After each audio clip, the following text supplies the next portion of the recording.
आया सावन में हम आइब हरी साड़िया ले आइब, हरी साड़िया ले आइब, हरी साड़िया ले आइब। नहीं आया तो हमके बहकाई के, आसरा धराई के ना। नहीं आया तो हमें बहकाई के, आसरा धराई के ना। पिया भूल गया परदेसवा जाई के, आसरा धराई के ना। पिया भूल गया परदेसवा जाई के, आसरा धराई के ना।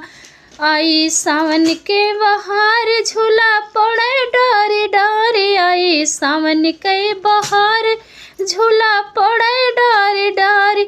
सखिया झोल रही हमके चिढ़ाई के, कजरी गाई गाई के ना।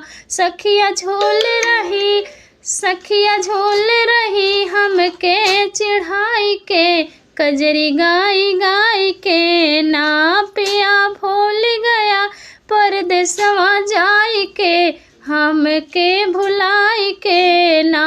पिया भूल गया परदेसवा जाई के, आसरा धराई के ना।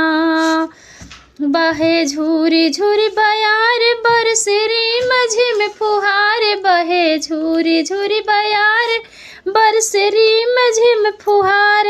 मोर नाच रहे पंख फहराई के, आसरा धराई के ना।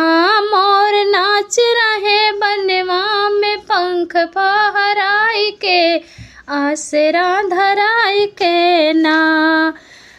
पिया भूल गया, पिया भूल गया परदेसवा जाई के, आसरा धराई के ना। अब की अइबे जब घर रही बया हरे वहार, अब की अइबे जब घर रह बया हरे वहार। तू हो हमके अब की तू हो मनइबे मुस्कियाई के, नाथुनी ले आई के ना।